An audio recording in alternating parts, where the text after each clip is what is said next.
Hello, everyone. Today we're going to be talking about Ariana Grande, Eternal Sunshine. One thing about Ariana Grande, I absolutely love her as an artist. Her, Lady Gaga, and Lorde were the first three artists to show me that music could really mean a lot to a person. It helped them through a lot. Everyone had their time in high school, so we can all relate. But music was my outlet for sure, and as it was for many other people. So I just remember really clicking with Ariana Grande, because, gay boy moving from small town Oklahoma to a giant campus sized school in Texas was freshman year of high school was a little bit crazy for me. So I had to like put myself in the mindset that I was like that bitch when really I was not that bitch. I was anything but really. And anyway, so Ariana Grande's My Everything album was on constant repeat for me when I was in high school. And I remember I didn't know anybody there. So before I had met people, a good 4 or 5 months, I just sat outside whatever class I had next after lunch. I believe it was Spanish class. And my Spanish teacher would always come out and like look like, give me that sad look like. And I would just have my headphones in blaring My Everything Ariana Grande. So I love Ariana Grande. Sweetener era was a great era. Not my favorite album by her, but possibly my favorite era. I don't know. Sweetener and Eternal Sunshine are like battling for that spot right now.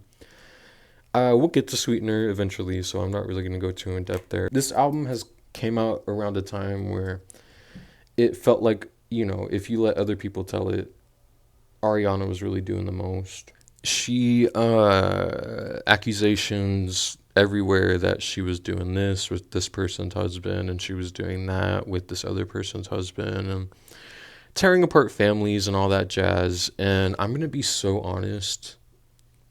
The last thing I care about, this cat is like in the bathtub with me and he's going to start fucking up my feet.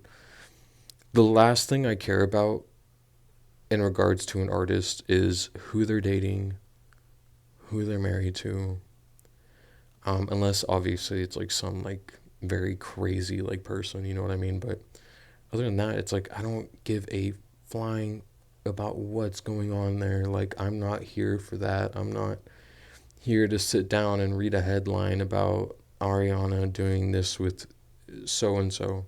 I'm here for music, y'all. Oh God, am I here for music? So I don't care. I really don't. That might be a hot take. I mean, I know she still has a lot of fans out there, but there was a minute where people were. I know people that still despise her because of this. And it's funny because the people that I know despising her are close with people who are fucking around on their husbands and their boyfriends, and they see it as like a yes, queen, work. You better, so iconic. But Ariana, it's like there's such a double standard there. A celebrity is easy to hate. And I get that. You know what I mean? Like, why look inward? Why look at the people that are actually close to you when you can judge someone that probably will never read your comment or give a flying fuck about what you have to think or say a day in their life? You know what I mean? Like, I really do get that. It's like a form of processing for some people. In regards to that, just to finish, top that off, I don't care. I don't care. I don't care. I'm not here for that. I'm here for music. We live in a world nowadays where you can't even go enjoy a movie based on a book that was written like 300 years ago. You literally can't even enjoy that. So I'm at the point where I enjoy whatever the fuck I want to enjoy. Sue me. I like to have fun. So Eternal Sunshine.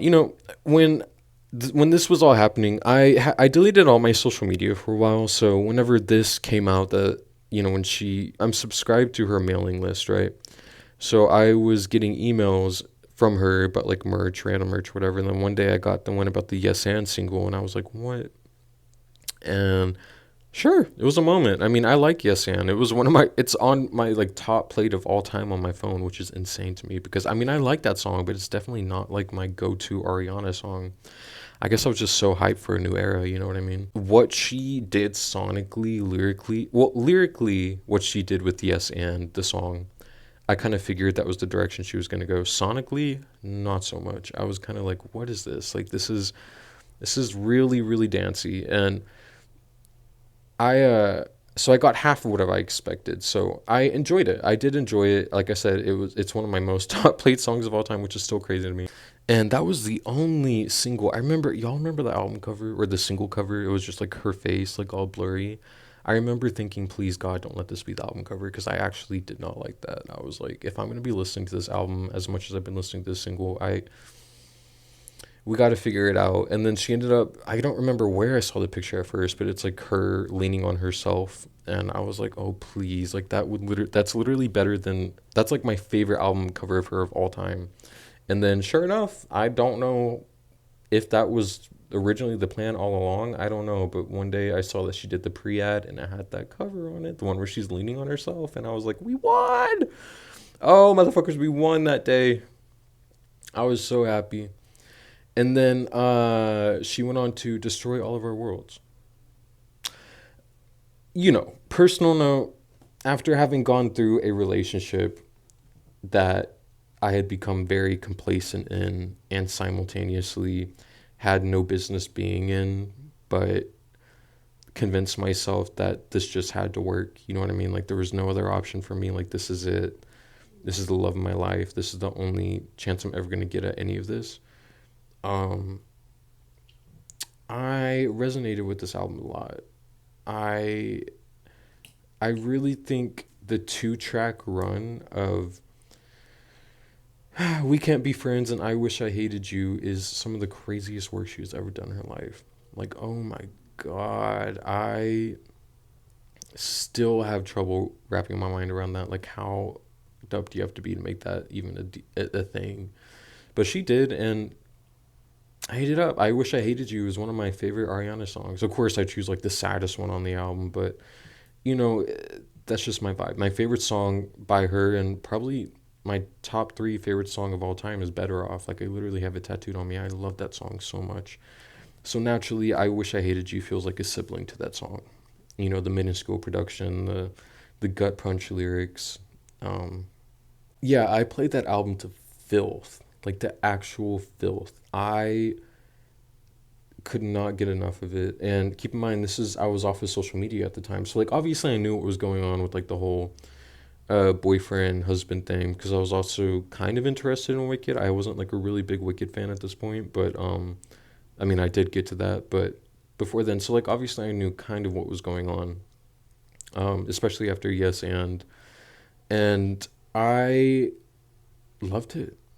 I loved it. One of the worst things about the internet is people assuming they know the full story every time. And if they don't know the full story, they start pulling shit from the past to fill in the gaps that they don't know. And it just makes things 10 times worse and so convoluted and so stupid. So fucking stupid. It's laughable. You know what I mean?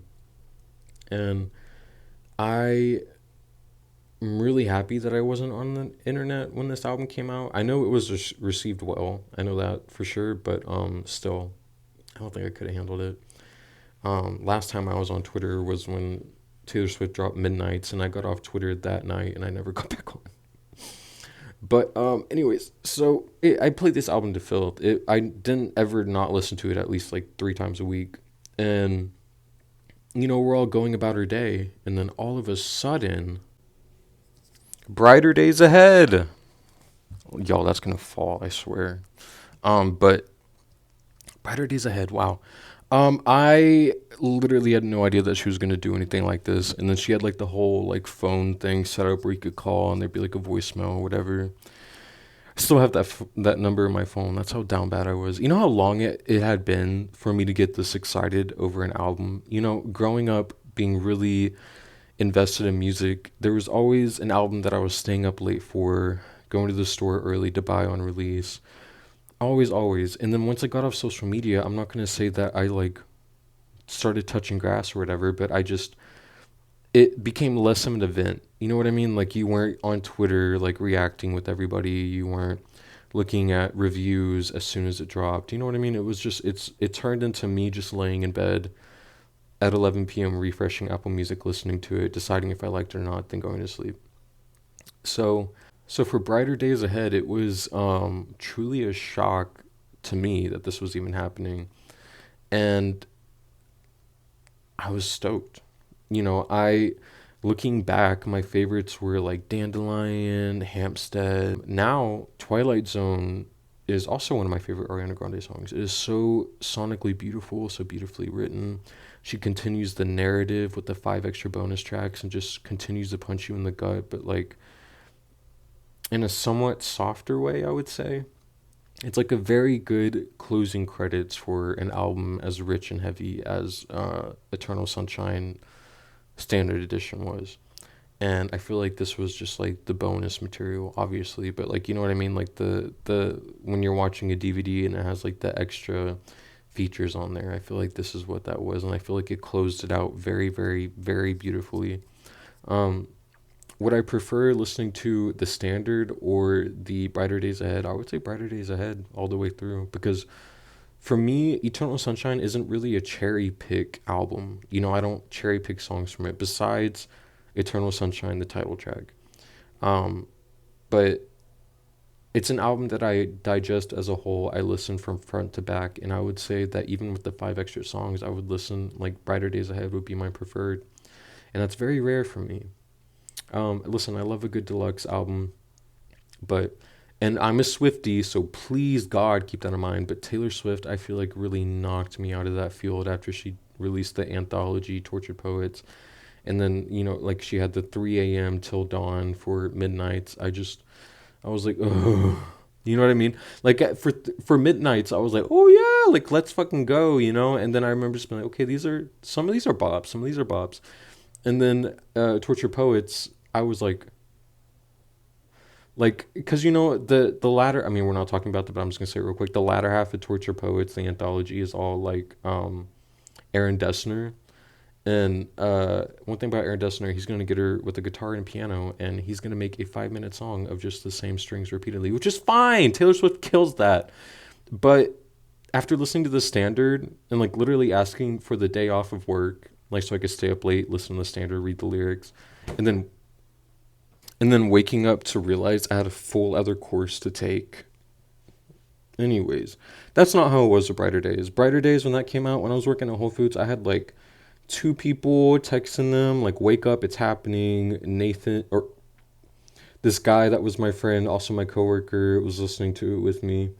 I just hadn't been that excited about an album in a very, very long time. And it was so nice and so refreshing. And it absolutely delivered on what I wanted from it. You know what I mean? You know how rare that is nowadays, with the TikTok of it all. But no, this is such a cohesive piece of work, and I feel like it has gotten its flowers. I just feel like it's a little bit stained by her public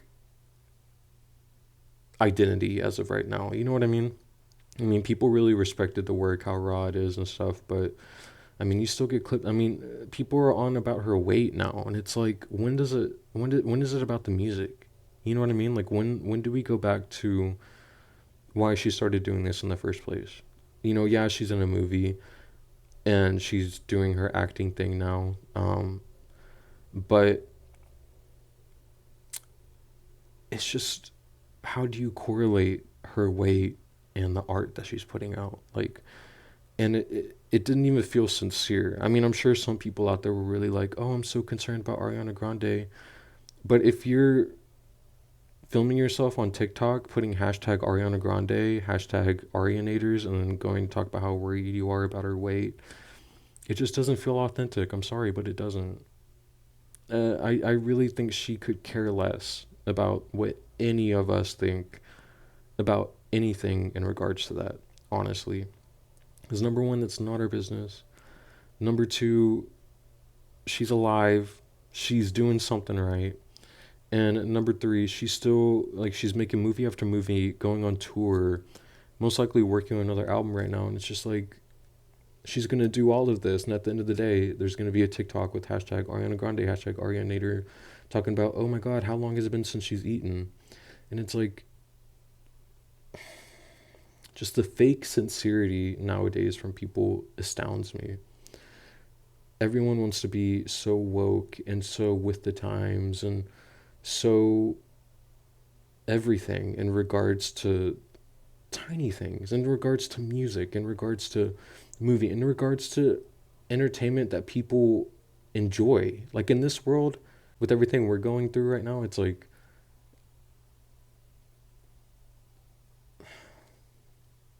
everybody has to be miserable so that everyone can make their point. Everyone has to be heard right now.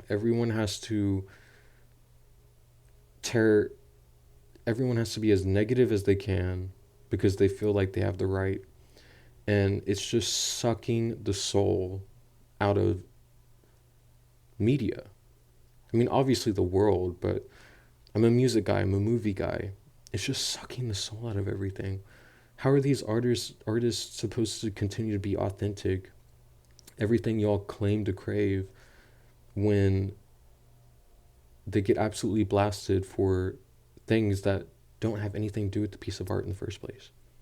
You know what I mean? And they go on to make a piece of art that pertains to the situation that they're getting ridiculed for. And it's just like, even that's not enough. Even then, she's still being the bad guy. Even then, she's this. Even then, it's that. And it's just. I don't know. But that being said, I love this album. I really think this might be my favorite Ariana album as of right now. Before, I wouldn't have been able to choose. Someone puts a gun to my head, I would not have been able to decide what my favorite Ariana album is. But looking at Eternal Sunshine, I think of just natural maturity, like the natural cycle of life. You meet someone, you get married, big possibility things go awry, and you have to get a divorce, and you have to forget that person, you have to move on. And I feel like it's her most relatable album to me in regards to like real life, stuff. Of course, I love my Side to Side, and I love my No Tears Left to Cry, but this album is like her most mature album. It's her most relatable album. It's her most raw. It's I just love it. And let me know what y'all's favorite or what y'all's top three are in the bottom, top four, top five. Surprise me. I would say mine are I Wish I Hated You, We Can't Be Friends, and Eternal Sunshine, the title track. For the standard, if we're talking deluxe, it would be I Wish I Hated You, Twilight Zone, and We Can't Be Friends. But I love you all, and thank you so much for watching. I'm so grateful.